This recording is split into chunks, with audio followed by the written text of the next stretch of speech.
Hi bro, ఇవాళ మనకు Godavari ఫిషింగ్లో ITC చెరువుకి వెళ్ళా బ్రో ఫిషింగ్కి. చూద్దాం కొర్రమేన్లు చిన్న చేపలు ఏమైనా పడతాయేమో అని వెళ్ళా.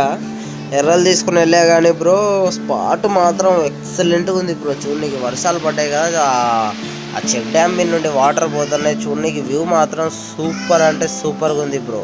వైట్ వాటర్, ఎక్దమ్ వైట్ వాటర్ చెక్ డ్యామ్ మీద నుండి పోతుంటే అక్కడ ఉన్న గాలి కూడా ఎంత స్వచ్ఛంగా అంటే అంత స్వచ్ఛంగా ప్రశాంతంగా మైండ్ మొత్తం రిలీఫ్ అయింది బ్రో. కాసేపు అలా చూస్తూ ఉండి స్టిక్కులు తీసేస్తే ఇగోండి బ్రో, ఇగోండి ఈ చేప పడ్డది. ఇది ఎర్ర అయ్యంగానే ఫస్ట్ దీన్ని మార్పు అంటారు, క్యాట్ ఫిష్ అంటారు, దీన్ని ఇంగిలికం అంటారు. మన ఏరియాలో చాలా చాలా పేర్లతో పిలుస్తారు బ్రో.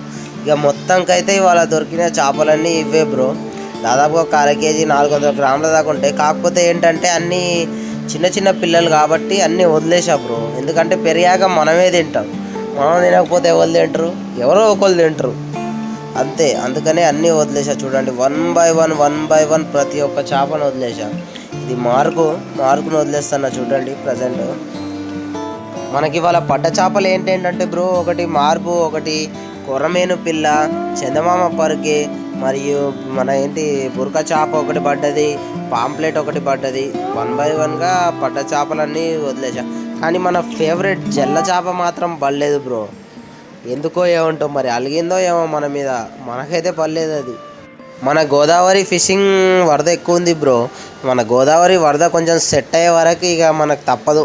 ఇట్లానే చెరువుల్లో లేదా మన పట్టే చూడండి వాగుల్లో బొచ్చ చేపలు, అట్లా ఏదో ఒక వాగులో పడతా ఉండాలా. కాకపోతే ఈ చేపలు పెద్దవి పడుతున్నాయని న్యూస్ వచ్చింది, అందుకనే వెళ్ళా. కానీ మ్యాక్సిమం అన్నీ చిన్న చిన్న పిల్లలే ఉన్నాయి. సబ్స్క్రైబ్ చేసుకోండి బ్రో, గోదావరి ఫిషింగ్.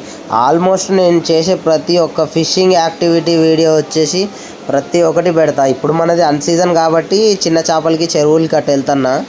అసలుకైతే మన గోదావరి సెట్ అవ్వాలా వాటర్ లెవెల్. ఇక మనల్ని చేపల సైజు మాత్రం మామూలుగా ఉండదు.